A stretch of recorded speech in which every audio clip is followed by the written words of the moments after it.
Hello everyone, 25 তারিখে আমার কাজের লোকেশন ছিল মাতারাঙ্গিতে।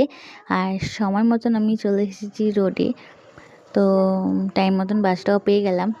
যে দিদির সাথে যাবো সেই দিদির লোকেশানে ওয়েট করবো, আমি এখান থেকে একাই যাব।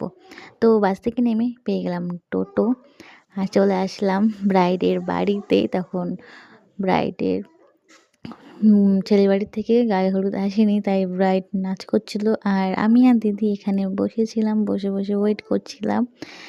তো আমরা পৌঁছে গেছিলাম 1:45-র সময়, আর ব্রাইড আমাদের সামনে এসেছে 4টের সময়। তো এই যে মেকআপ আর্টিস্ট দিদির অবস্থা, আর এই যে আমাদের মিষ্টি ব্রাইড, খুব মিষ্টি ছিল মাম্পিদি, আর ব্যবহার ভীষণ দারুণ। তারপরে আমি কাকিমাকে রেডি করলাম, আর কাকিমার ফুল লুকটা তোমার সাথে শেয়ার করলাম। তো তারপরে আর কি বাস ধরলাম, বাস ধরে চলে আসলাম বাড়ি। আর হ্যাঁ, কারো যদি হেল্পিং হ্যান্ডের প্রয়োজন হয় আমাকে কমেন্ট করো। তো চলো আজকের মতন টাটা। ভালো লাগলে ভিডিওটা একটু লাইক করে দিও, আর আমার চ্যানেলটা সাবস্ক্রাইব করতে কেউ ভুলো না। Tata, bye bye.